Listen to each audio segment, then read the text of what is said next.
las fuerzas, el total de las fuerzas en este sistema, y determinar la fuerza F específicamente para mantener la compuerta, bueno, para evitar que se abra, ¿no?, por los fluidos.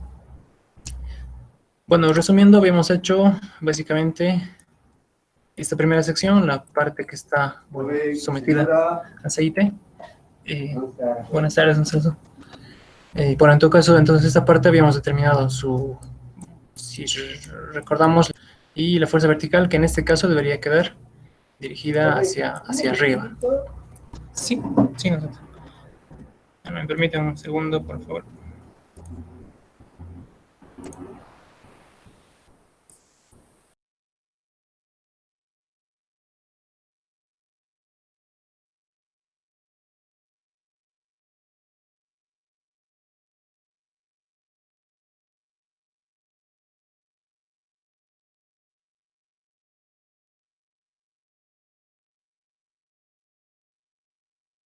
Disculpa la interrupción. Entonces, bueno, teníamos una fuerza vertical, ¿no? Esas fuerzas las habíamos calculado descomponiendo. Bueno, para la fuerza horizontal habíamos hecho, habíamos proyectado, como siempre tenemos. Agarramos nuestra superficie curva, proyectamos, tenemos esta, dibujamos la distribución de presiones que tenemos ahí, y bueno, de ahí vamos a obtener dos fuerzas, ¿no? La que hemos calculado como F1 y F2. Esto usando el método de prisma de presiones, ¿no? Entonces habíamos resuelto F1 y F2 para la fuerza horizontal. Para la fuerza vertical habíamos resuelto, bueno, tomábamos la superficie curva, creo que lo voy a hacer acá directamente, la superficie curva, bueno, y la superficie libre en este caso de aceite, y bueno, calculamos el peso de este prisma, ¿no? Calculamos en realidad ese prisma, que lo voy a representar acá. Simplemente que, dada la forma del prisma de la distribución de presión, yo esperaría que la fuerza vertical se dirija hacia arriba. Por lo tanto, bueno, los vectores acá yo los voy a dibujar dirigidos hacia arriba, ¿no? Entonces esto va a ser equivalente a, hicimos eso de esta forma, ¿no? Entonces a los vectores aquí sería en este caso dirigidos hacia arriba, y bueno, sumaría vectorialmente esta porción con vectores opuestos, ¿no?, para que se vaya a restar. Bueno, esto quedaría de esa forma, y así encontraría, bueno, tanto esta fuerza que hemos llamado F3 y la fuerza que hemos denominado acá F4. ¿No? Todo esto, esas cuatro fuerzas, bueno, correspondían a la fuerza horizontal y vertical en aceite. Eso habíamos hecho. Luego, ya trabajando con el aire, bueno, el aire en sí, lo que vamos a tener con el aire es una distribución de presiones constante, dado que el aire, bueno, no varía su presión con la profundidad, se mantiene constante. Entonces, por este lado, bueno, la presión de aire iba así, por lo tanto habíamos encontrado únicamente una fuerza horizontal, ¿no? Y la fuerza vertical en este caso, bueno, se volvía a cero. Eso era entonces, bueno, para el aire. Esos cálculos se habíamos efectuado. Y esto era para el aceite, ¿no? Bueno, nos quedaba pendiente en todo caso hacer la parte del agua. Y para esto lo primero que teníamos que hacer era reemplazar el aceite por agua, ¿no? O utilizar una altura equivalente.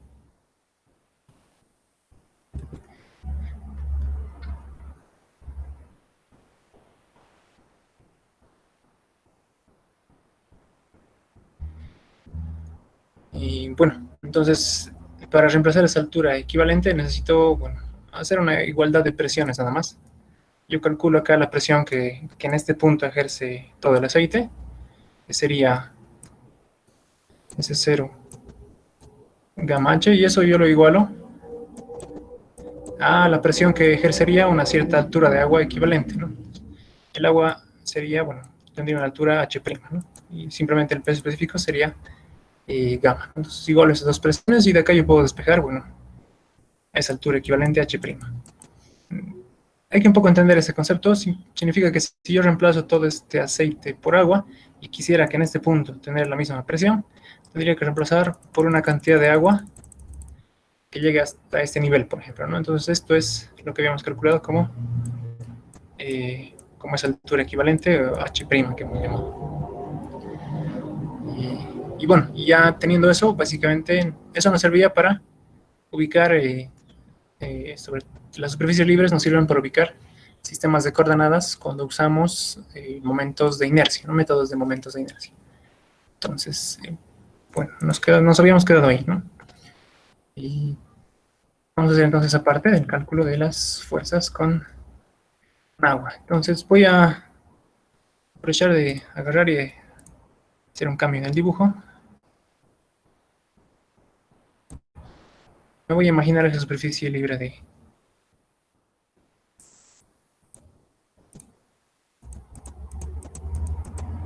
agua. Entonces, bueno, está ahí.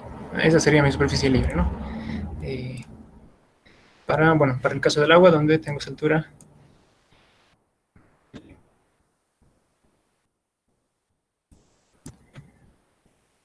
Bien, entonces, bueno, hasta acá, si todo esto es agua, llegaría hasta este nivel, ¿no? Si básicamente todo es agua, llegaría a ese nivel. Bien, lo que vamos a analizar ahora, bueno, es esta sección de la compuerta. Tenemos que encontrar fuerzas horizontales y fuerzas verticales. El prisma de presiones, bueno, quedaría más o menos algo así. Esa sería mi distribución de presiones en la superficie que tengo acá, ¿no? En CB. Voy a tratar de hacerlo en celeste para que podamos distinguir esto como agua, ¿no? Entonces esto es para allá la parte de agua. Bien, entonces habrán dos fuerzas. Habrá que calcular una resultante de fuerza horizontal y la fuerza vertical yo espero que vaya dirigida hacia abajo. Entonces voy a hacer un poco más despacio. Entonces, en principio tendría que yo calcular una fuerza vertical que vaya dirigida hacia abajo, ¿no? Vectorialmente hacia abajo. Bien, bueno, la fuerza horizontal. Ya habíamos hecho esto con la primera parte. ¿Qué método nos conviene utilizar para calcular la fuerza horizontal, FH, en este caso? Si recordamos que esta sección de compuerta era semiesférica, ¿no?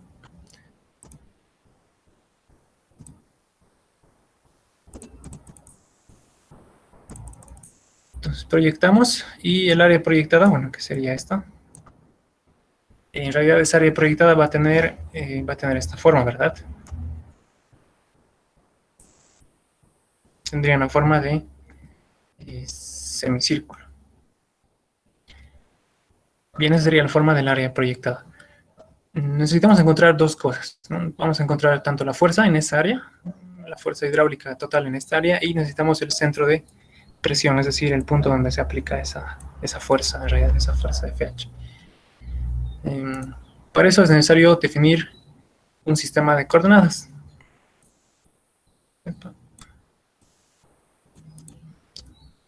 Y bueno, y para eso era útil este punto, ¿no?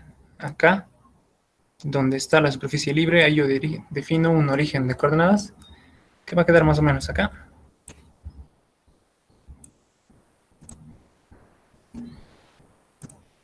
Y bueno, a partir de eso voy a medir tanto X como Y, coordenadas X como coordenadas Y.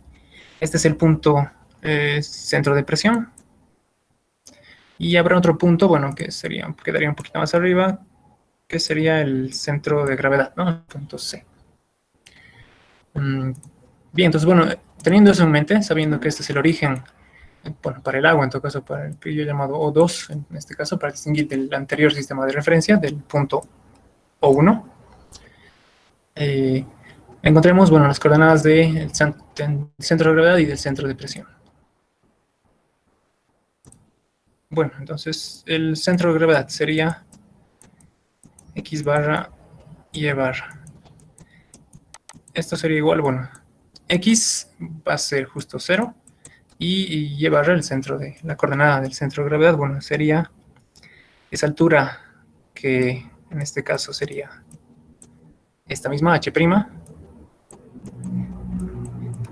más, bueno, esta distancia, ¿no? Que es básicamente, esto ya conoces, 4/3 de r sobre pi. Esa sería mi coordenada del centro de gravedad. Bien, bueno, ahora el centro de presión, bueno, hallemos CP. El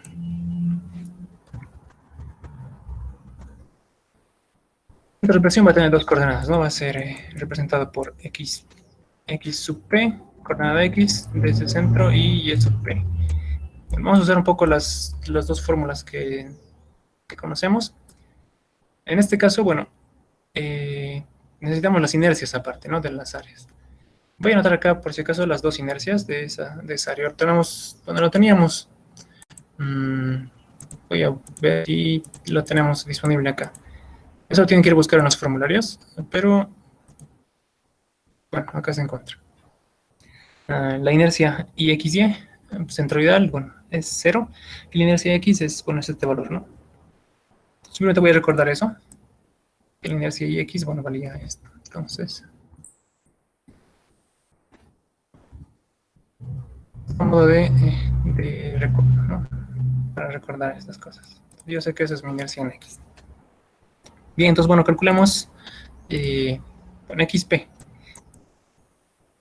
XP en realidad va a ser igual a la coordenada X barra más la inercia IX Y centroidal sobre, bueno, recuerdo bien, es Y barra sobre el área. Y bueno, como justo en este caso la superficie es simétrica, la sección circular es simétrica, esto se vuelve a cero. Eso es porque es simétrica, ¿no? Entonces aquí te les voy a anotar eso. O ya lo habíamos visto en el formulario, entonces IXY barra en este caso es 0 por ser, voy a poner esto por simetría, ¿no?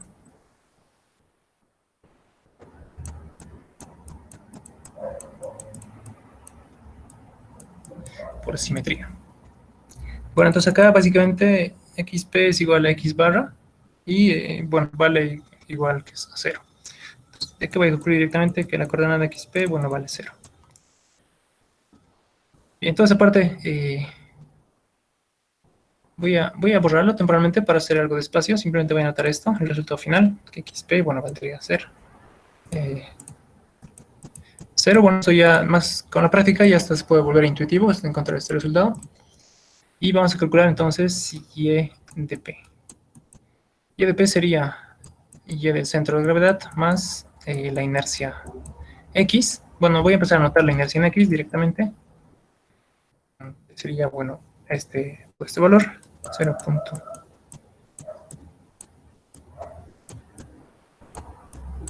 La inercia en X sobre Y barra por el área, ¿no? Y el área sería el área de esta sección plana, de esta área plana proyectada. Bueno, es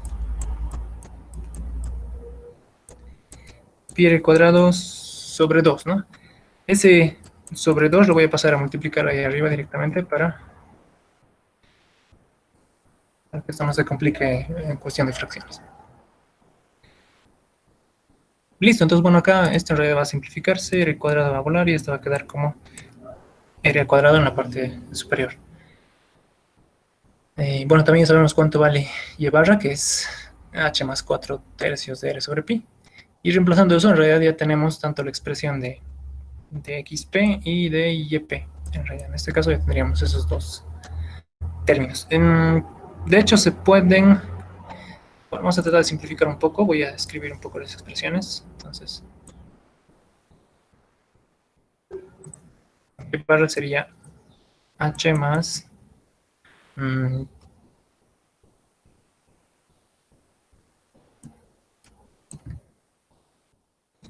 serie por 4. Bueno, eso sería y barra más. Y acá tendríamos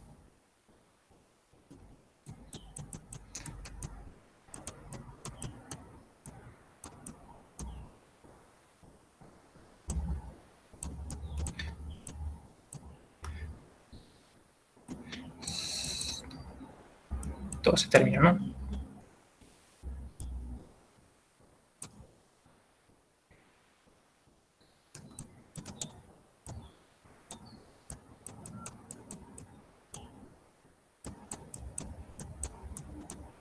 Bueno, ahí se vuelve un poquito más largo. Esto es el mismo y barra que está acá. Bueno, bueno, escrito de esa forma, eso sería y sub p. Entonces ya tienen también ese resultado. Con eso ya tenemos la posición de esa fuerza y bueno, el valor no lo hemos calculado, el valor va a ser bastante fácil de calcular. Voy a anotar acá, entonces. Y tendríamos XP, ya tendríamos YP, son valores calculados. Y la fuerza horizontal, bueno, en este caso, podemos llamarla 1, 2, 3, 4. Vamos a llamarla F5 para seguir con la numeración.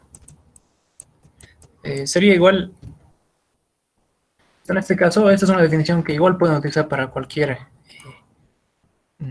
fuerza. Es la presión en el centro de gravedad de una superficie por el área de su superficie. Esta es otra forma de calcular la fuerza hidrostática debido a un prisma de presiones. De hecho, esta fórmula general sirve para calcular la fuerza en cualquier tipo de superficie plana. Y entonces, bueno, esto es también otra relación para calcular esa fuerza hidrostática. En este caso, bueno, vamos a aplicarla para calcular esa fuerza acá.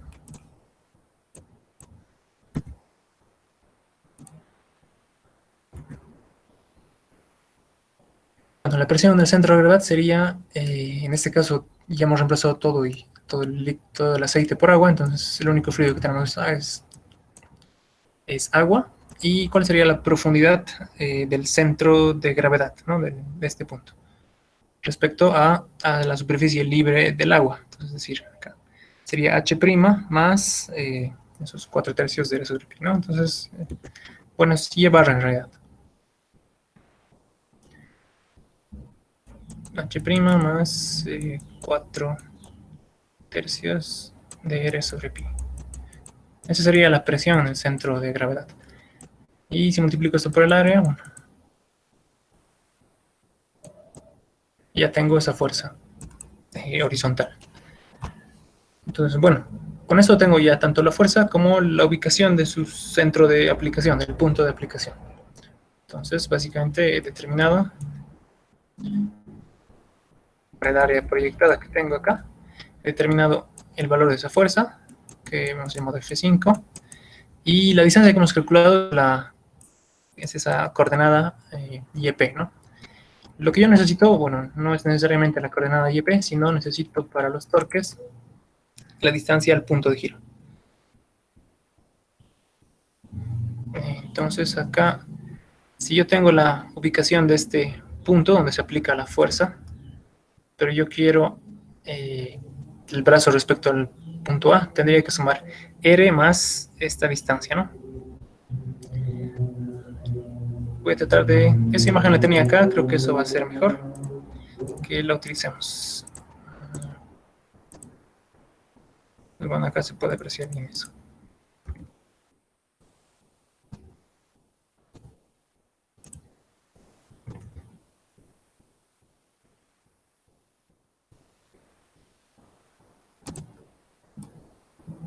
Bien, lo voy a dejar acá para que lo podamos interpretar. Entonces, la superficie libre de agua está acá, H' es esta altura. Básicamente, yo la distancia que necesito es la que existe hasta... Podría ser más o menos así. Ese punto A, ¿no? Hasta ese punto es el que yo necesito. Entonces, yo tengo YP. Tengo que, bueno, básicamente voy a utilizar esa distancia. Esta va a ser bastante útil porque esto es básicamente YP menos R, ¿no? No, YP menos H', perdón. Y si yo sé cuánto vale esto, bueno, para ubicar el brazo que tengo hasta el punto superior es esto más R. Entonces directamente yo sé que ahora la distancia de 5 va a ser ese radio R más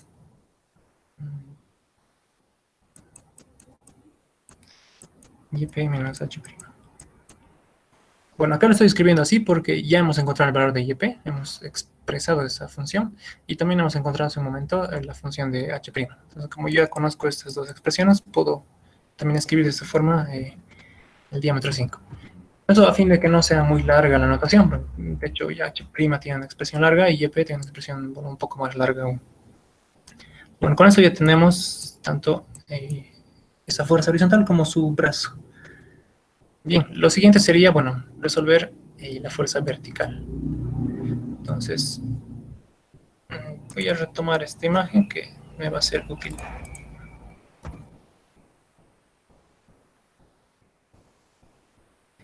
Entonces, bueno, esto nuevamente no me olvido que mi superficie libre está a esa altura.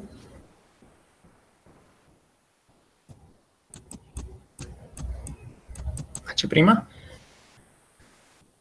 Y bueno, ahora calcularemos entonces la fuerza vertical. Para la fuerza vertical, lo que yo me tengo que imaginar es el líquido que está por encima de la superficie libre, de la superficie curva, perdón. Entonces, encima de esta superficie, hasta la superficie libre de ese fluido que está mojando la superficie. Entonces, hasta la superficie libre de agua, es decir, ese volumen, ¿no? Entonces, tengo que calcular yo el peso de esa cantidad de líquido. Ok, entonces esto lo voy a dibujar acá. Esto va a ser básicamente Sigma, y acá yo les lanzo una pregunta. ¿Cuál sería la forma? Bueno, voy a dividir esto en dos partes. Lo vamos a fraccionar en dos porciones. En la porción acá, en esta primera porción, y luego, bueno, vamos a sumar esto. ¿Cuál sería el sentido de los vectores en estos diagramas? Entonces, para empezar, ¿en qué sentido dibujaría las columnas de presión para este caso? Hacia abajo. Hacia abajo, ¿no? Porque yo la fuerza que espero por esta distribución de presiones es una fuerza vertical dirigida hacia abajo. Bien, entonces esto, bueno, queda así. Bien, entonces si lo fragmentamos, esto, bueno, viene hacia abajo, y esto igual son vectores hacia abajo. Ahora, bueno, otra pregunta. ¿Cuál es la forma de en el espacio? ¿Cuál es la forma espacial de este rectángulo?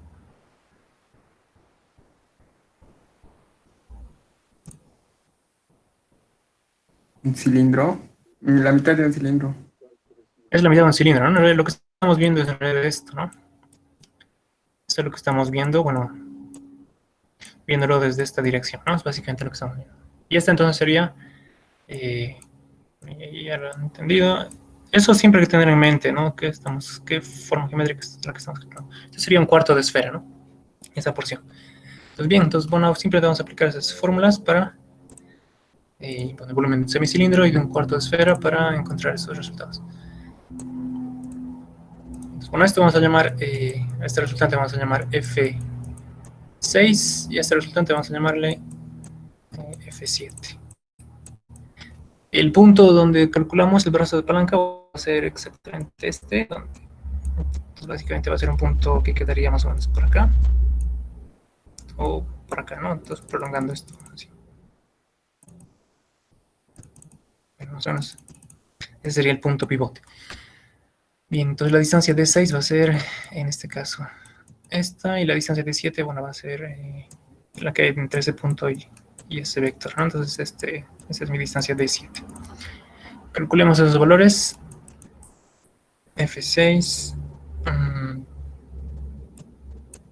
de 6, y bueno, voy a tratar de calcular acá el valor de F7 y de 7. Bueno, bien, el fluido es agua, entonces el peso específico va a ser gamma, ¿no? Gamma del agua. En este caso, bueno, esto es el volumen de un semicilindro, sería pi por radio al cuadrado sobre 2 por la altura, ¿no? Entonces, pi por el radio al cuadrado sobre 2 por la altura. Bueno, acá en este caso tengo que saber que la altura es h' más r, ¿no? Entonces, hasta este punto, a ver, esto es h', básicamente hasta el centro, hasta este punto, y esta sería, bueno, la última distancia r.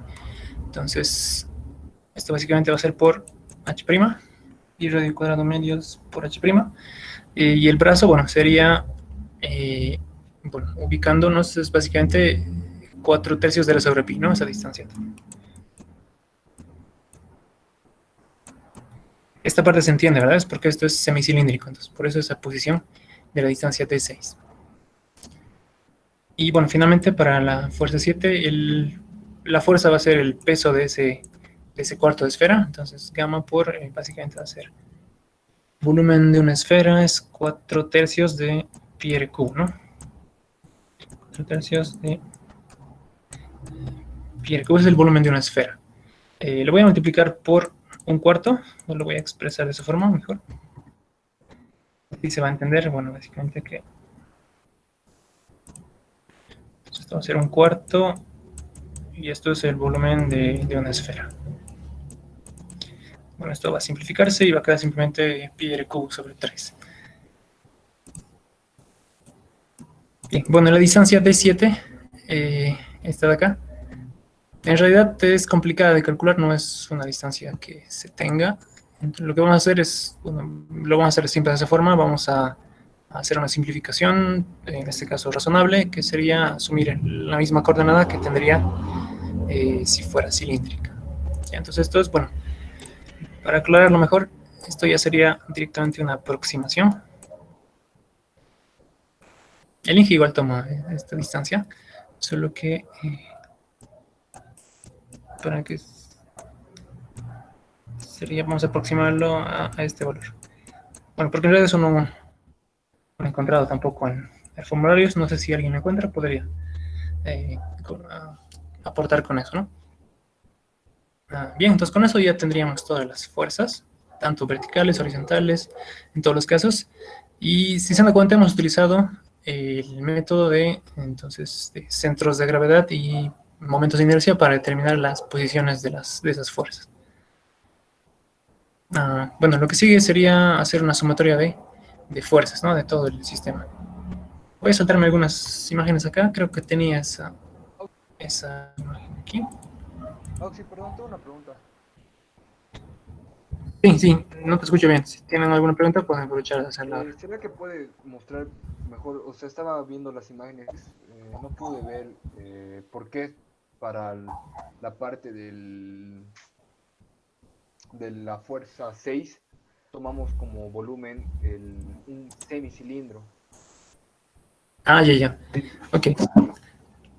Bueno, si te parece, entonces lo que vamos a hacer para que se pueda apreciar bien es, voy a reunir todas las imágenes en un solo lugar y así vamos a poder hablar de todas las imágenes. A ver, sobre todo las imágenes que representan los volúmenes que estamos calculando. Voy a poner acá. Bueno, este es nuestro problema. La compuerta es semiesférica, ¿no? Entonces más o menos tiene esa forma. Lo voy a hacer un poco más pequeño para que entre a escala. Ahí más o menos, esa es la compuerta. Entonces el volumen que estaríamos calculando por encima de esa superficie curva o de esa semiesfera, lo tengo acá. Es apreciar esto y esto. Esos dos son, diría, imágenes claves. Bueno, estos tres. Pues bueno, con esto ya se va a poder entender. Entonces,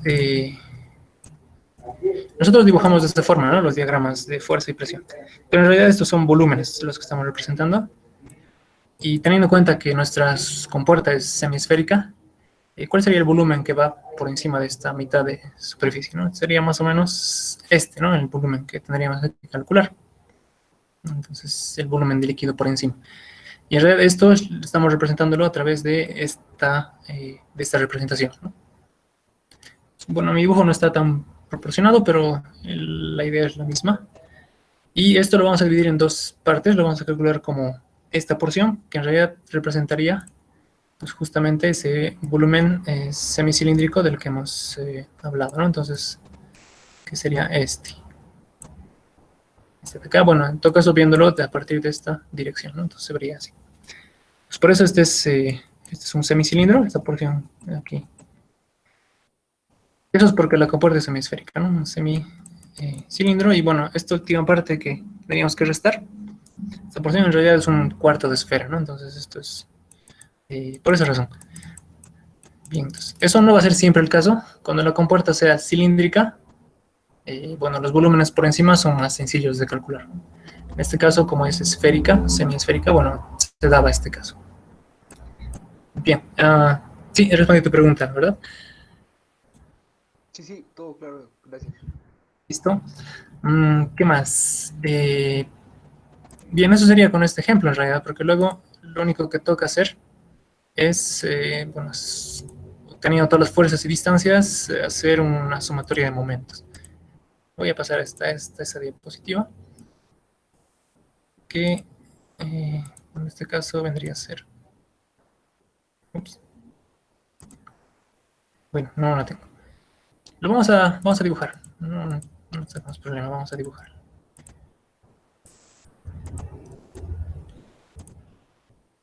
Bueno, acá. Voy a dibujar acá.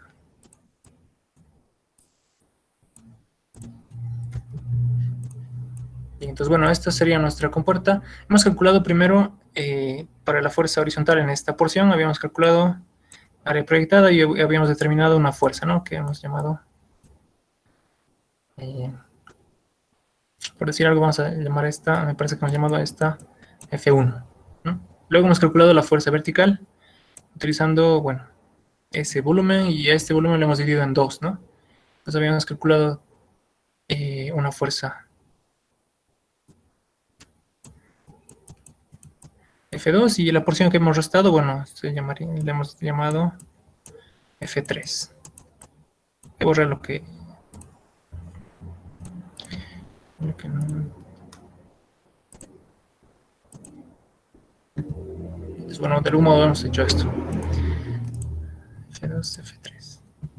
Luego, bueno, habíamos calculado también para esta porción una fuerza horizontal en toda esa sección, proyectando, bueno, hemos llamado eso, por decir, ya no recuerdo los valores, la numeración que hemos dado, por decir F4. Y luego para calcular la vertical en esta superficie hemos calculado, bueno, dos fuerzas, ¿no? Sumando una columna, que sería en este caso F5, y luego la porción más pequeña, que era esta, más o menos, habríamos calculado F6. Estoy tratando de poner todas las fuerzas que hemos ido calculando a medida que hemos resuelto este problema, ¿no? Le voy a poner... Bueno, esto vamos a escribir F6.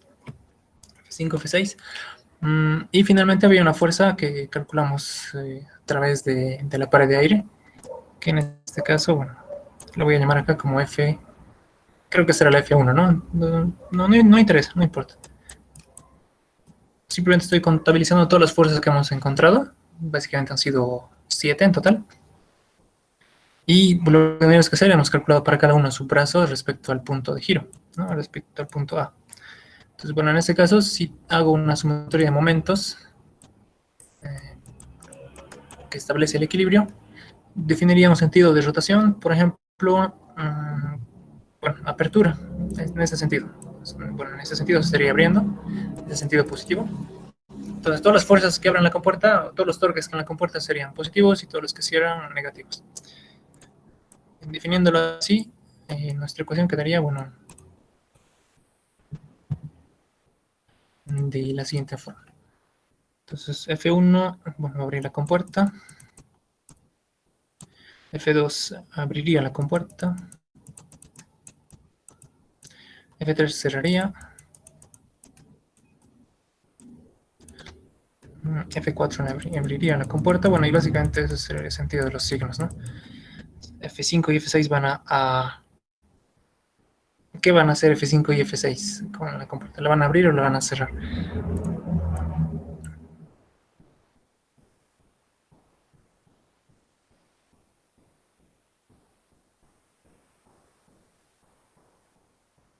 Lo van a cerrar, ¿no? ¿Sí? Lo van a cerrar. Sí, ¿verdad? El torque que generan, bueno, es un torque en este sentido, ¿no? Entonces, bueno, sí, tendría signo negativo. Eso no es tan intuitivo, ¿no? Dice D5, D5. Pareciera que lo van a abrir, pero no, si nos fijamos en el sentido del torque que generan, bueno, evidentemente van en el sentido de que cerrarían la compuerta. Y F7, bueno, también va a cerrar la compuerta, ¿no? Menos F7, D7. Entonces todos esos son los torques y esto tendría que ser igual a 0. Bien. Pero si lo escribo, no, bueno, ya no da el espacio. Y bueno, esa sería toda la ecuación de torques. Y lo que tendríamos que... ay, perdón, me he olvidado una cosa importante. Nos hemos olvidado la fuerza F, ¿no? De la fuerza que nos piden calcular. Esta fuerza, bueno, tiende a cerrar la compuerta, entonces también sería menos F por... Bueno, el brazo de palanca, el brazo que tiene esta fuerza es 2 veces R, ¿no? Todo esto es igual a 0. En realidad hasta acá hemos encontrado todas las fuerzas y todos los brazos, ¿no? Entonces, básicamente conocemos todas las distancias. Lo único que nos falta determinar acá sería la fuerza F, ¿no? Esta sería la incógnita. Y despejando, bueno, esto ya se encuentra... Esto lo paso al lado positivo, bueno, al lado a este lado para que sea positivo y divido toda esta ecuación entre 2R, ¿no? Y eso es básicamente la respuesta. F1 de 1 más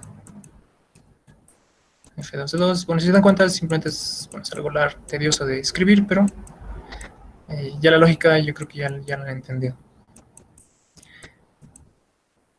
En otros problemas, yo creo que lo importante también cuando tienes superficies curvas un poco complejas es saber dónde hacer las divisiones de superficie, ¿no? Como hemos hecho en este caso, bueno, justo donde se separan los fluidos. En otros casos, bueno, donde quedan superficies simétricas. Y creo que la clave es más tener una cierta práctica en saber dónde dividir las superficies para hacer el cálculo más rápido, ¿no? Para no tener, bueno, tal vez formas muy complicadas. 5 y bueno, esto va a seguir. Todo esto voy a poner más puntos suspensivos sobre 2R. Ok, entonces ya tenemos la respuesta de la fuerza F, ¿no? Que nos pedían encontrar. ¿Hasta acá alguna pregunta? Puede que alguna cosa no les sea muy clara. Aprovecharemos de resolver preguntas, de resolver dudas.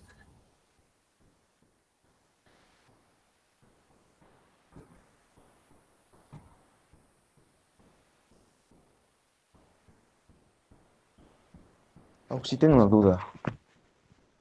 Sí, sí. Ah, cuando hacemos la suma de las presiones, ¿verdad? Cuando tenemos, por ejemplo, un cuadrado y tenemos que restarle un cuarto de círculo, usted lo hizo menos en la primera clase, creo, una de las Ah, clases, sí, sí. y ahora cambié las direcciones de las fuerzas. ¿Eso afecta en algo? Ah, ya. Bueno, si uno se equivoca, sí puede afectar el resultado. Simplemente hay que entender que al final las fuerzas tienen que quedar en el sentido que deberían efectuarse. Entonces, sí, por ejemplo, lo que hemos hecho, eso es lo que habíamos cambiado alguna vez esto, ¿no? Vemos, por ejemplo, esta superficie o este volumen, y por decir algo, la fuerza total, la fuerza vertical quedaría... voy a sumar, entonces, vamos a hacer una... Sí, pero no tengo que calcular esto, ¿no? Tengo que calcular este prisma de presiones o esta distribución de presión. Lo que habíamos hecho, bueno, en un principio era hacer esto. Y habíamos dicho,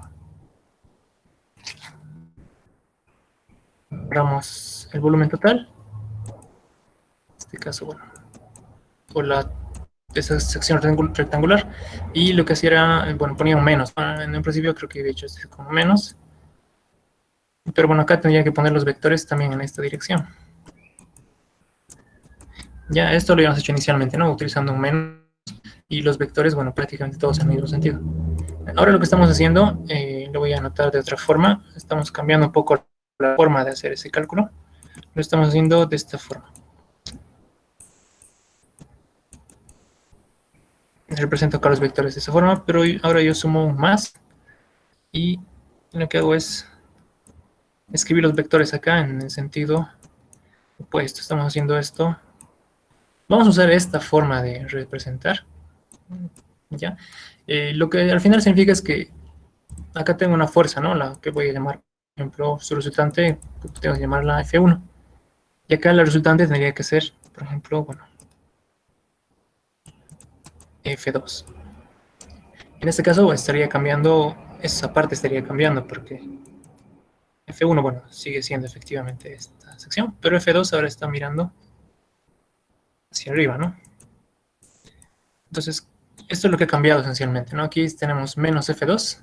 Bueno, tenemos que tomar en cuenta este signo al momento de calcular la fuerza o el torque de esta fuerza. Y en este caso ya no teníamos que preocuparnos del signo, de ese signo, simplemente de la dirección del vector. Entonces, cuando hacíamos torques, bueno, había que hacer acá, por ejemplo,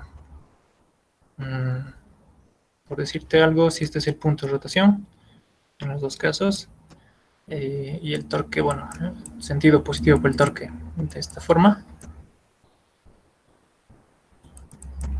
Y acá lo que había que hacer era, bueno, por ejemplo, F1 por la distancia de 1 y esto es torque positivo, ¿no? Y acá, en lugar de ser esto nuevamente negativo, más F2 por D2, tenía que tomar en cuenta este signo. Tenía que tomar en cuenta ese signo, o sea, llevar ese signo hasta el lugar y aquí tenía que ser, bueno, F2 por D2. Ya, bueno, es acordarse de ese signo, creo que es lo complicado en este caso.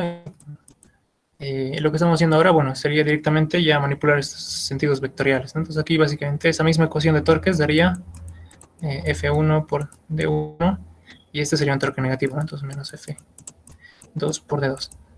En realidad, si nos olvidamos de este signo, sí estaríamos afectando al cálculo. En cambio acá, bueno, ya no es no tenemos que estar pendientes de ese signo, ¿no? De si hemos restado o sumado. Entonces por eso al final también he visto que el Inge lo hace así. Entonces, en algún momento eso lo hacía diferente. Entonces ahora lo estamos haciendo de esa forma.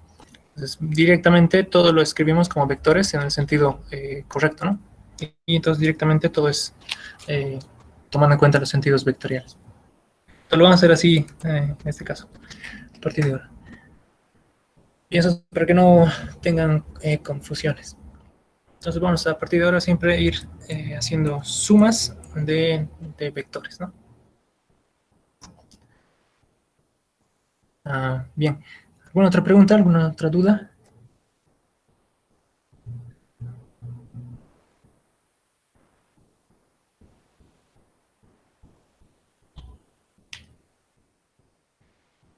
Ya. Lo que podemos hacer ahora, podemos aprovechar más bien es de repasar algunos conceptos, al menos hasta este punto. Varios conceptos que creo que son necesarios ya manejar hasta este punto. Entonces voy a aprovechar de escribir algunas expresiones y ustedes me van a indicar, bueno, dónde han visto o dónde aparecen esas expresiones o esos valores en concreto. Entonces primero vamos a hacer un repaso de lo que es, bueno, concluiremos esto, ¿no? De las fuerzas hidrostáticas. ¿Cuántas formas tienen de calcular en las fuerzas hidrostáticas, ¿no? Fuerza hidrostática, fuerza en una superficie. ¿Cuántas formas pueden calcularlo?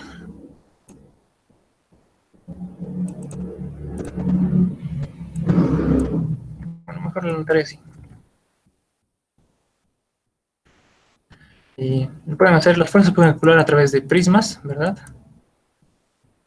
Pueden calcular a través de integración. Son tres métodos, ¿no? Y luego también pueden hacerlo a través de centroides e inercias, ¿no? Aquí voy a poner a través del método de inercias directamente.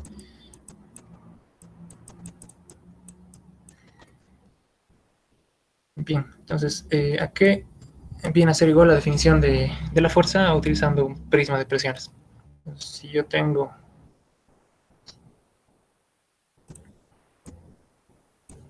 una superficie, tengo un fluido,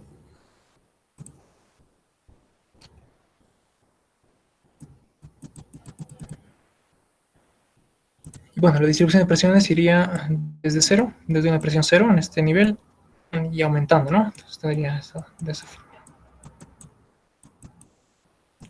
Y la fuerza por este método de prisma de presiones es básicamente, la definición es el volumen del prisma, ¿no?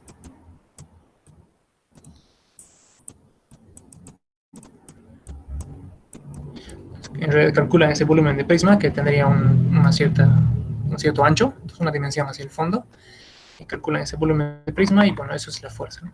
Sin olvidarse que siempre una de las dimensiones del prisma es una presión. Entonces, en este caso podría ser gamma por, voy a llamarle h a la altura de este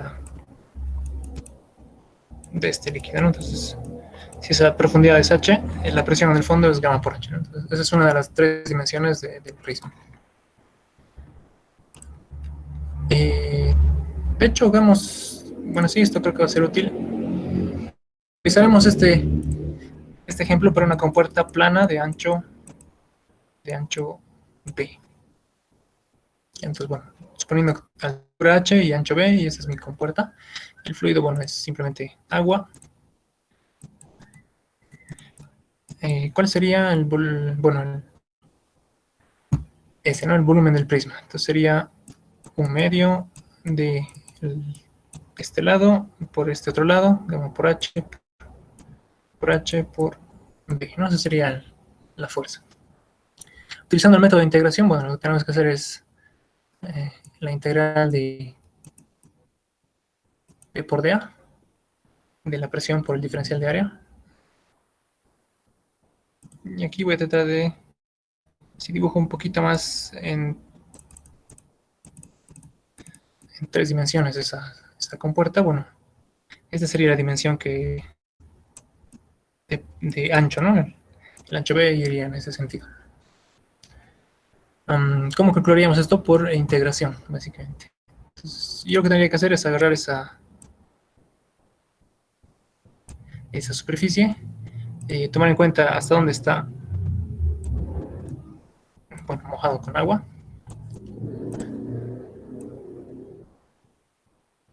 Y bien sería toda la parte en contacto con fluido. Y bueno, lo que yo hago es encontrar de toda esa superficie celeste, encuentro su centro, bueno, divido eso en áreas más pequeñas, ¿no? Áreas pequeñas que tengan una misma presión. Entonces, básicamente la forma más práctica es dividirlo en estos diferenciales de área, ¿no? Entonces acá, cada diferencial de área sería igual al ancho B por una altura, bueno, por una longitud vertical, en todo caso, podemos llamarla DY. Bueno, acá lo que pasa es, esto sería, esta pequeña distancia, eso sería el DY, ¿no? Entonces, bueno, acá nuevamente esto sigue siendo B. ¿Y cuál sería la presión en ese punto, ¿no? En el punto que tengo acá. Entonces, bueno, la presión, voy a escribir, sería gamma por Y, ¿no? Sabiendo que, en todo caso, esa distancia vertical, ¿no? Eso es Y, ¿no? Entonces yo tomaría, bueno, aquí no importa mucho el origen, pero lo voy a tomar acá arriba, y la distancia de Y sería la distancia hasta ese diferencial, y DY sería el ancho del diferencial. Entonces esa sería la presión, ¿no? Ahora el diferencial de área es, bueno, es B por DY. Entonces si yo integro esto, eso sería básicamente la fuerza calculada a través del método de integración. Esto da, bueno, Y cuadrado medios, ¿no? Sí, a ver, entonces esto lo integraría desde 0 hasta h, y esto va a darme, bueno, si integro, esto es gamma por b, son constantes, y y de y, su integrado va a ser y cuadrado sobre 2, ¿no? Y si yo reemplazo los límites, que básicamente es de esto de 0 a h, bueno, al final la expresión que he encontrado para la fuerza sería un medio de gamma b por h cuadrado. Si se fijan, bueno, es la misma expresión que tengo acá, ¿no? Entonces, hasta aquí, estas expresiones de fuerza son iguales. Y si lo hago por inercias, la fuerza entonces que tendría que ser, voy a volver a retomar el dibujito acá. No, mejor lo haré así. Entonces, considerando únicamente el área en contacto con el fluido, ¿no? Entonces, la parte delimitada hasta límites en celeste. Ahí calculo yo el centro de gravedad de toda esa superficie celeste, C, Y luego, en ese punto calculo la presión y multiplico por el área, básicamente.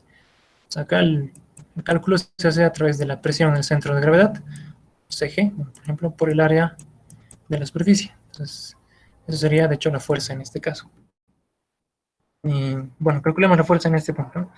Si la altura de acá del líquido es h, entonces la distancia, mejor si hago un nuevo dibujo, porque creo que hay cosas que hay que aclarar acá.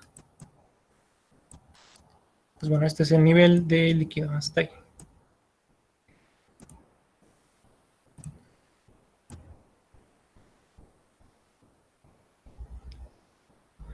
Bien, esto para que tengan en cuenta. El área que tenemos que manipular, bueno, es solamente el área celeste, ¿no? Ya es todo el área total, solo es el área en contacto con el fluido. Bien, necesito la superficie libre de fluido, que sería esta línea, ¿no? Donde el líquido, bueno, donde está el nivel de ese líquido, donde su presión es cero. Ahí es donde se instala ese sistema de referencia que se utiliza en este caso, ¿no? Entonces, ahí es donde definimos, bueno, necesitamos definir acá sistema de coordenadas. Entonces, este sería un eje X, por ejemplo, y este sería un eje Y. Puede quedar también al centro, creo que eso no afecta tanto. Entonces, primero tengo que definir ese sistema de coordenadas, ¿no? O en el, bueno, básicamente quedaría acá, ese punto O, ¿no? El sistema de coordenadas. Y a partir de ahí se mide las distancias, todo en sistema de coordenadas. Bueno, acá entonces, ¿cuál sería la presión del centro de gravedad? La presión de este punto, ¿no? Del centroide. Como la altura total es h, bueno, esto va a ser h medios, ¿no? Entonces, bueno, sería gamma por h medios, esa es la presión del centro de gravedad. Y el área, bueno, va a ser B por h. B por h. Si vuelvo a ordenar esos términos, bueno, esto sería un medio de gamma B, y bueno, esto h por h, esto va a quedar h cuadrado. Si se fijan, bueno, el valor calculado en este caso es también el mismo que han encontrado en los anteriores. En realidad eso tiene que pasar siempre. Todos los métodos deberían, independientemente de cuál se utilice, dar el mismo valor de fuerza y también el mismo valor del centro de presión. Habíamos visto que también algunos de estos métodos son limitados a ciertos casos, ¿no? Los prismas de presión son limitados a prismas que sean sencillos, ¿no? Bueno, sobre todo su limitación es esto, ¿no? Superficies de ancho constante. En otros casos, no son muy fáciles, realmente son complicados de calcular sus volúmenes y es necesario calcular el volumen para encontrar la fuerza. Entonces, solo en este caso es útil aplicar los prismas de presión. La integración, bueno, es posible hacerlo siempre. Siempre puedo dividir una superficie compleja en diferenciales. Esto no tiene límites, no tiene limitación, esto se puede aplicar a todas las superficies, pero no es el método más sencillo, ¿no? A todas las superficies. Y el método de inercias, bueno, en realidad el método de inercias se aplica, es un método donde ya están algunas fórmulas, algunas integrales resueltas. En realidad se aplica cuando la superficie que quiero calcular es geométrica, ¿no? Puedo llamarlo esto para formas geométricas conocidas. Entonces, bueno, puedo aplicarlo en superficies circulares, en triangulares, en, bueno, formas relativamente fáciles, ¿no? Formas geométricas. Voy a llamarle acá regulares, ¿no? Pues, bueno, en este caso me sirve este método, ¿no? Que básicamente ya tiene algunas integrales que ya han sido puestas en un formulario, básicamente.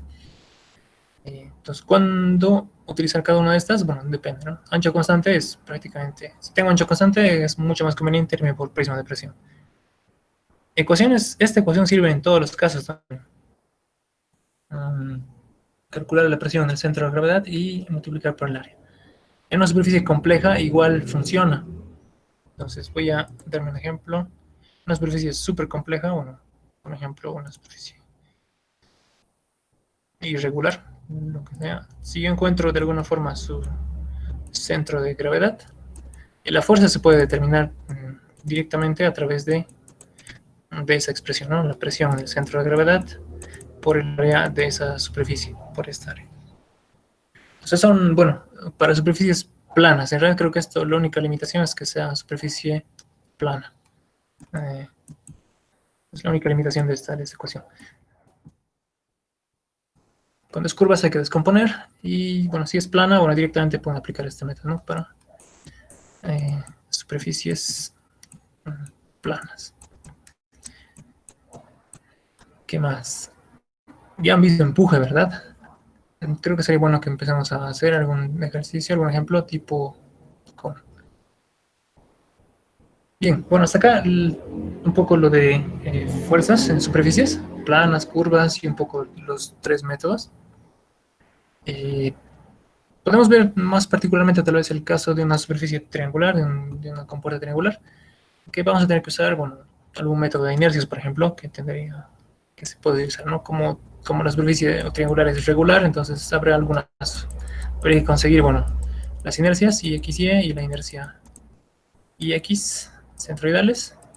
Estos los podemos conseguir de formularios y a partir de ahí establecemos cuál es el origen donde vamos a poner el sistema de coordenadas, es decir, la superficie libre del fluido, y desde ahí medimos esas coordenadas X y Y. Y la fuerza se puede encontrar nuevamente con el centro de gravedad, ¿no? Presión en el centro de gravedad por el área.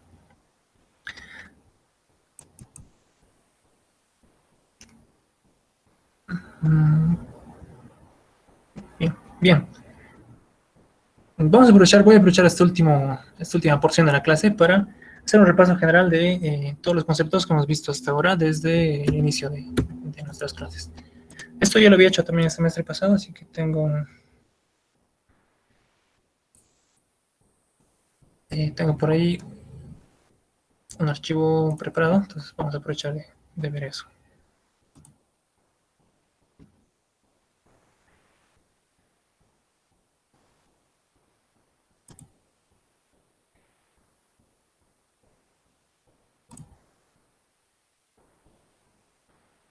Ya, bien, entonces bueno, acá vamos a hacer un repaso de varios conceptos que hemos visto desde, bueno, ya desde iniciando el capítulo. Este PDF lo tienen en el Classroom, bueno, en el Drive que les he compartido. Pues bueno, simplemente pueden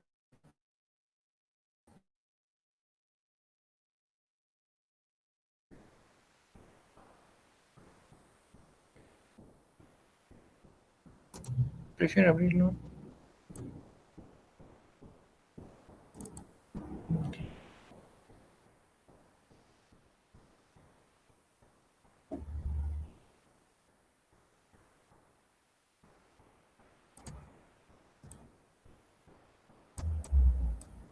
Bien, entonces bueno, vamos a ver varios conceptos, entre los cuales está el primer concepto que hemos hablado, la superficie libre, ¿no? Entonces, en un solo fluido, en este caso, como en este caso, la superficie libre es donde básicamente se tiene la interfaz con la atmósfera, ¿no? El concepto más general es donde la presión, donde la presión en superficie libre, bueno, es cero. Eso es básicamente lo que vamos a recordar siempre. Ok. Un momentito, voy a cambiar esto a rojo. Entonces, bueno, la presión en superficie libre se vuelve cero, ¿no? Es una presión atmosférica en realidad. Esa es la definición de superficie libre. Entonces, cuando directamente el líquido se encuentra libre de la atmósfera, la superficie libre es justo esta. Pero en el caso en el que, por ejemplo, tengo un tanque presurizado y tengo entonces el líquido que está sometido a una presión debido al recipiente, la superficie libre, bueno, se puede calcular, pero no va a ser esta, ¿no? Esta no es la superficie libre. Esta no tiene presión igual a cero. Yo tengo que encontrar en este líquido cuál sería más o menos la altura o el punto, el nivel donde la presión se vuelve cero. Entonces, bueno, aquí entra ese concepto de altura equivalente. Entonces, acá ya hay una presión, ¿no? La presión es P sub cero.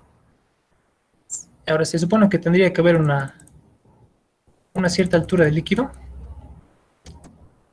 como hemos hecho en este caso, una altura H equivalente o H', voy a llamarlo H' para que tenga similitud, donde básicamente esa altura del líquido sea equivalente, genere esta misma presión P sub cero que existe en el tanque. Entonces, bueno, básicamente aquí igualaríamos la presión P sub cero a la presión que generaría esta cantidad de líquido. ¿no? Ahora, por ejemplo, para hacer de manera general, suponiendo que este líquido no es agua y tiene una densidad relativa, la altura H' sería S por gamma del agua por H', ¿no? Entonces, esa altura del líquido imaginaria, básicamente, sería la que generaría esa presión P sub 0. Entonces, dicho de una forma más intuitiva, es como que, básicamente,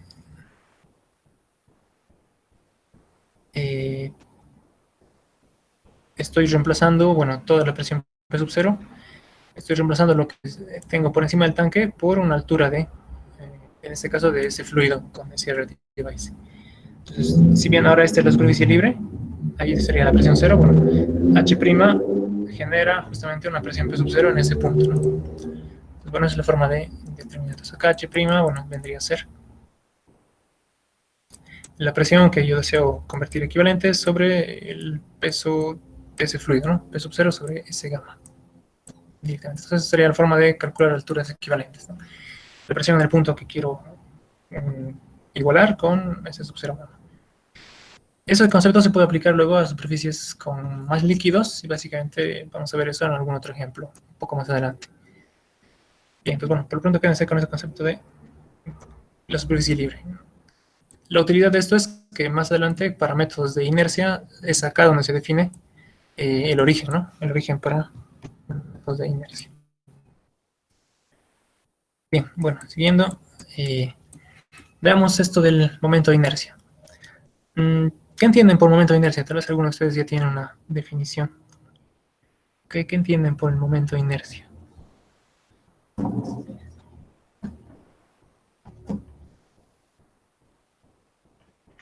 Es una resistencia al movimiento rotacional con respecto a un eje. Perfecto. Sí, bueno, eso es prácticamente es eso. Expresa nuestra resistencia. La definición que yo he encontrado es la siguiente. El momento de inercia representa la distribución de la masa o del área de una superficie, de un objeto, respecto a un eje de giro. Entonces, cada momento de inercia, esto creo que es súper importante, se expresa respecto a un eje. Entonces, cuando nos referimos a momento de inercia, bueno, aparte tienen que decirte respecto a cuál eje, ¿no? Porque también cuando nos referimos a rotación, siempre hay un eje de rotación, ¿no? Entonces, respecto a un eje. Entonces, bueno, por eso es que esta superficie, por ejemplo, puede tener dos momentos de inercia. Un cuerpo en 3 dimensiones puede tener 3 momentos de inercia. Y aparte está este otro que representa una rotación en un eje, en este caso sería... Y XY representaría la rotación respecto a un eje perpendicular en la pantalla, entonces que va saliendo, bueno, básicamente sería el tercer eje. Y por eso tenemos tantos momentos de inercia, porque, bueno, cada uno expresa la dificultad de rotar respecto a un eje. Y, por ejemplo, para distinguir entre esos dos casos, ¿no? IX barra y X. IX es la distribución del área, básicamente como es que tan alejada está distribuida el área respecto a este eje, ¿no? Al eje X. Bueno, si se fijan acá el área, bueno, está en esta sección está un poco más alejada, ¿no? Esta sería un poco la distribución o la lejanía de las áreas respecto a ese eje. Entonces, eso me daría la inercia en el eje X. Ahora, si yo quiero calcular la inercia respecto al eje IX barra, eso en realidad me va a dar qué tan alejadas están las masas respecto a este eje X que pasa por el centro de gravedad. Eso es IX barra. Entonces, en realidad ya sería esta distribución de áreas, ¿no? Que es diferente a la que teníamos hace un momento. Entonces, esto es una medida de, básicamente, de la lejanía de cada uno de estos puntos, de cada uno de estos elementos, de las porciones de área con respecto a ese eje, ¿no?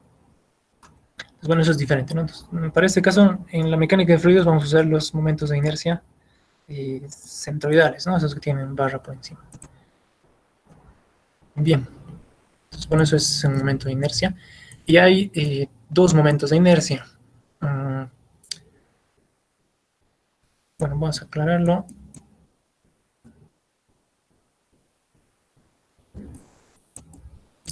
Yo diría, no sé si estoy refiriéndome de forma correcta, uno que es de masa, o sea, que también expresa cuando un cuerpo tiene masa, la masa también es impide la rotación dependiendo cómo esté distribuida. Y para objetos planos que no tienen masa, bueno, como el caso de las superficies que analizamos, el área es lo que representa la inercia.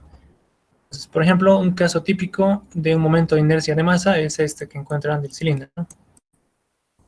mr², por ejemplo. ¿Se acuerdan, no, de esa inercia de los cilindros? Por ejemplo, o era, creo, mr² sobre 2. Ya. mr² medios. Bueno, en todo caso, multiplicaba masa por distancia al cuadrado. Eso es básicamente una inercia de masa. Pero una inercia de área, bueno, en el caso de un cilindro es de un área circular, en todo caso. ¿Recuerdan esta?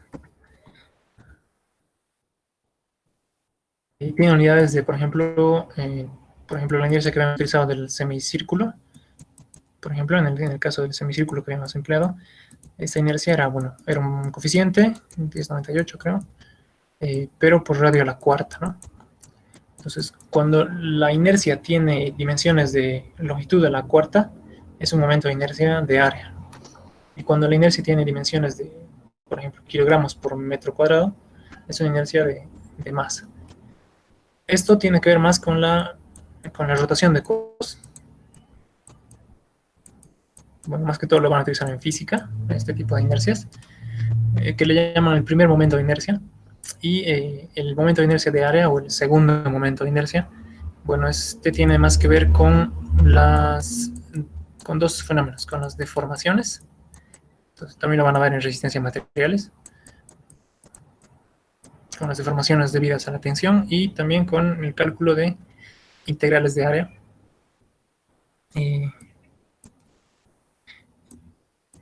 Integrales de área. Y en el caso concreto de la mecánica de fluidos, bueno, ¿qué es una integral de área? Es la integral de una función cualquiera, que estoy representando aquí con ese cubo, la integral de una función por un diferencial de área. Eso es una integral de área. Bueno, si recuerdan, esta integral, entonces, es una integral de área, ¿no?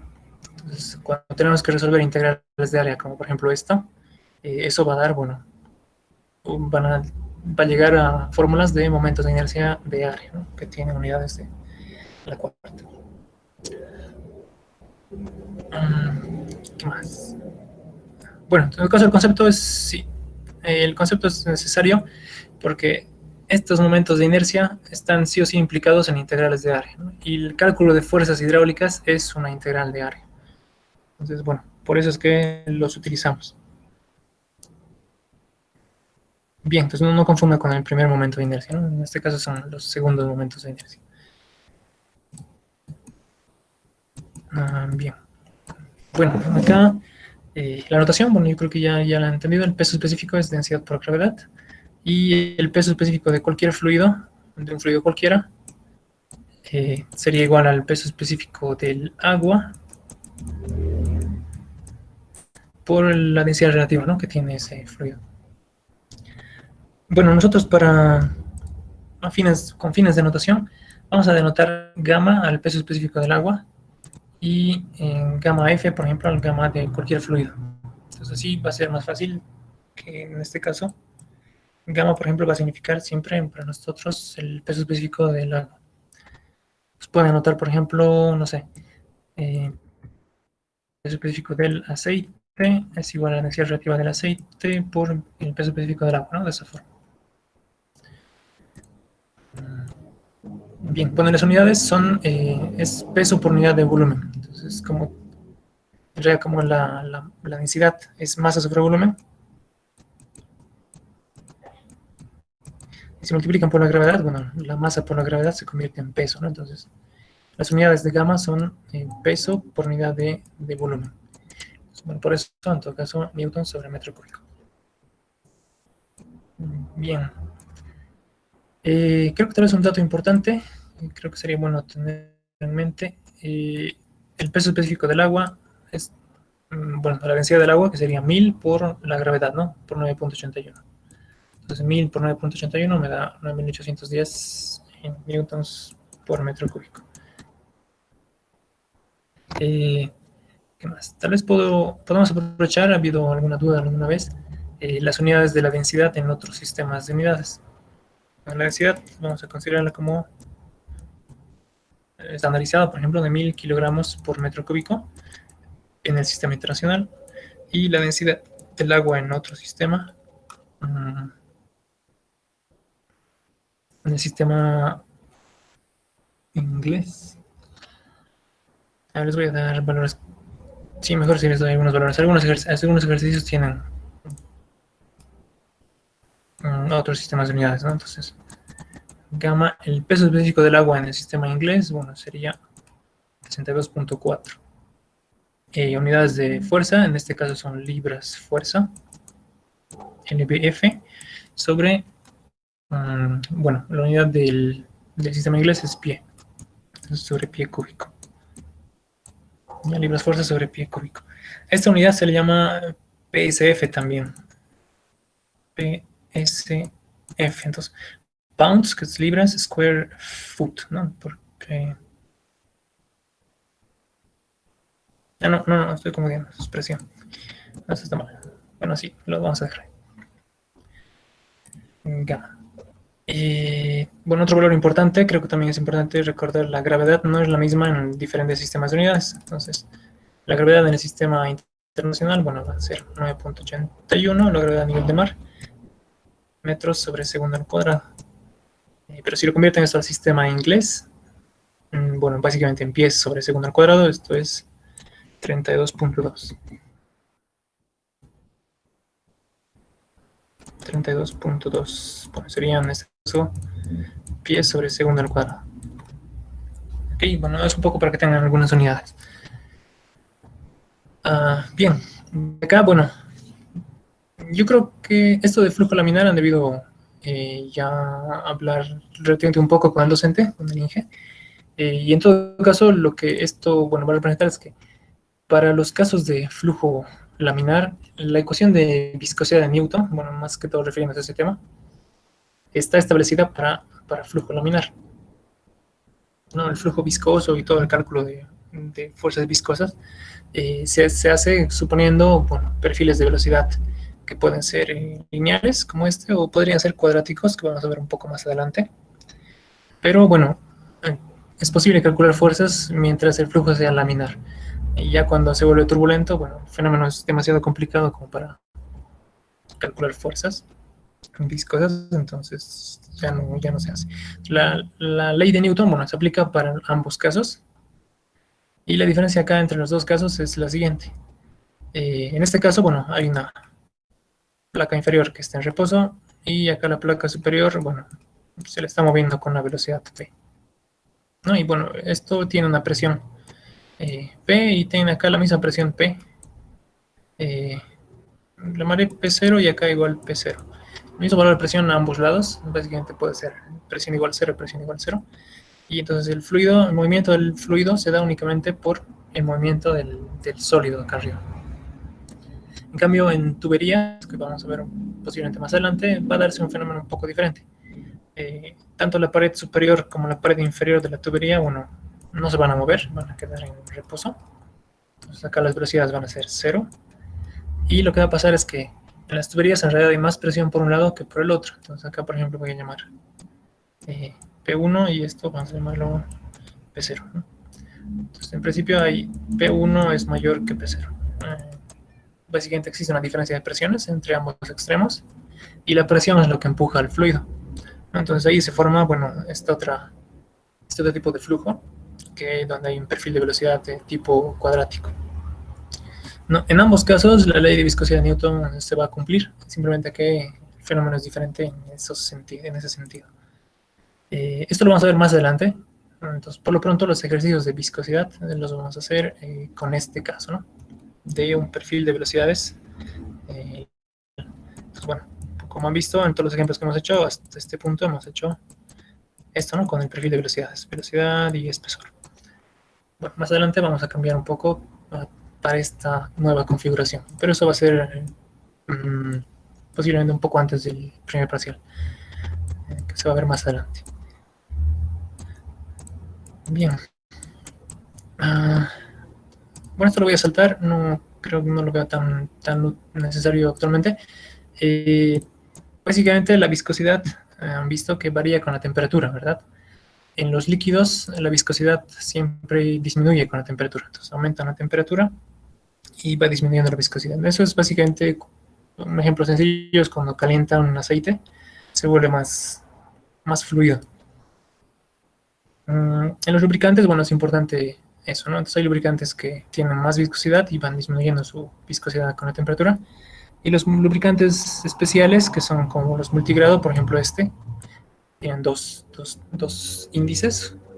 Tiene un comportamiento, bueno, híbrido, en el cual la viscosidad va disminuyendo mucho más lentamente, ¿no? Creo que, no sé si les ha mostrado algún video el ingeniero respecto a esto, pero bueno, esa es la aplicación industrial, de hecho, de la viscosidad, ¿no? Y del cálculo de viscosidades, el cálculo para lubricantes, en realidad. Bien, bueno, este valor, 9810, se presenta el peso específico del agua. Bueno, propiedades intensivas, propiedades extensivas. Han debido ver, ¿no? La propiedad intensiva es una propiedad que no depende de la cantidad de materia. Entonces, por ejemplo, la presión es una medida que se puede medir en un volumen pequeño de fluido o en un recipiente completo. Si la presión es constante, bueno, es igual en todas las porciones de materia. Lo mismo con otros valores como la densidad o la viscosidad. Pero, por ejemplo, la masa depende mucho si tomo un pedacito pequeño de fluido o si tomo un pedazo, bueno, un volumen mayor, ¿no? Entonces acá la masa cambia en estos dos casos. Pero las propiedades intensivas no. Entonces, si yo consigo acá una densidad, bueno, en esta cantidad de materia también tendré la misma densidad, si es el mismo fluido, ¿no? Bueno, este concepto yo creo que en el centroide básicamente es el punto que representa el centro de gravedad o de distribución de masa de una superficie, de un sólido o de un área, en este caso. Y entonces es concretamente este punto, ¿no? Que utilizamos para calcular, por ejemplo, fuerza hidrostática.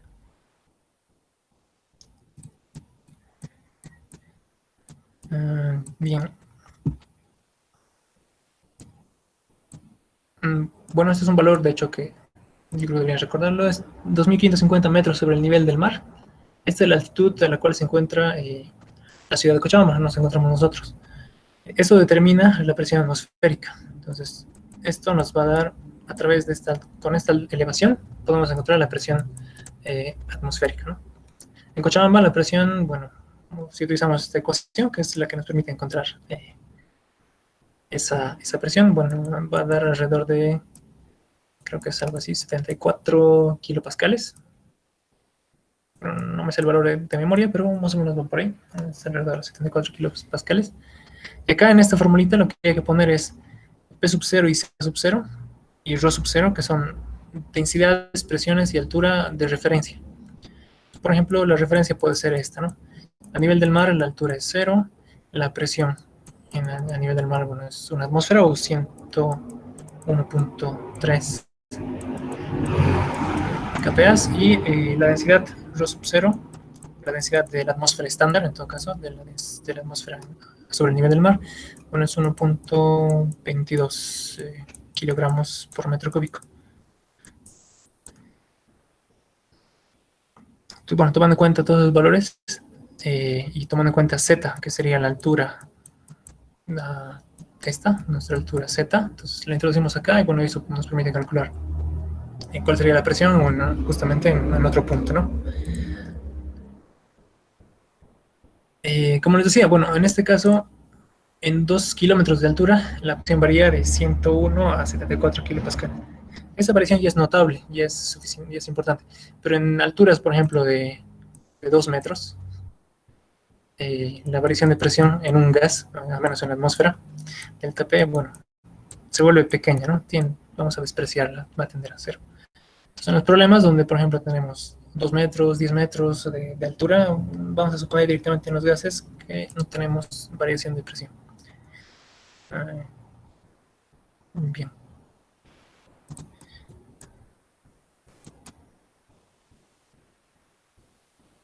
Más.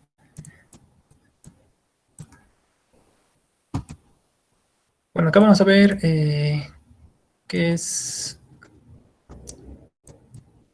fluido compresible.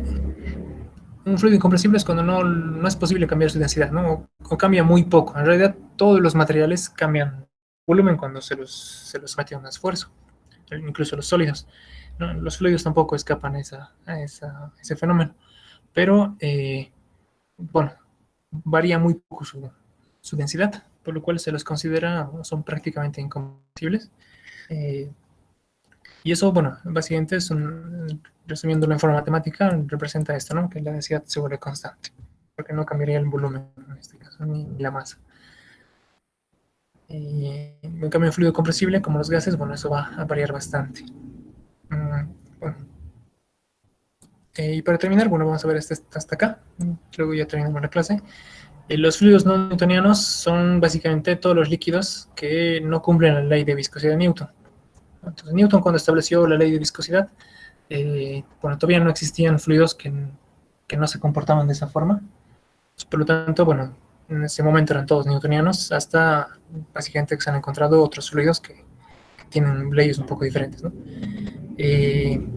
Por ejemplo, este comportamiento es el típico de la pasta de dientes, que si lo dejamos quieto, tiene una así de resistencia de esfuerzo cortante. Entonces, por ejemplo, si lo dejamos reposar sobre el cepillo de dientes, bueno, no se deforma, ¿no? Tiene una cierta resistencia. Pero si le hundimos, si le ponemos un poco más de fuerza, bueno, ya hay una deformación. Entonces, eso pasa, por ejemplo, con la pasta de dientes, básicamente. Y existen otros fluidos, bueno, que tienen comportamientos también diferentes. Y en el caso del fluido newtoniano, bueno, siempre su comportamiento de esfuerzo cortante es proporcional a la velocidad de deformación, ¿no? Entonces,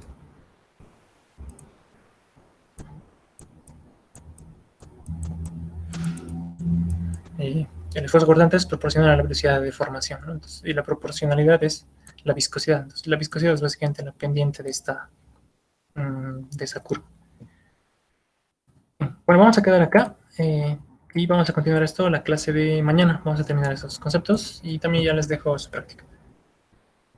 Bueno, entonces nos vemos el día de mañana.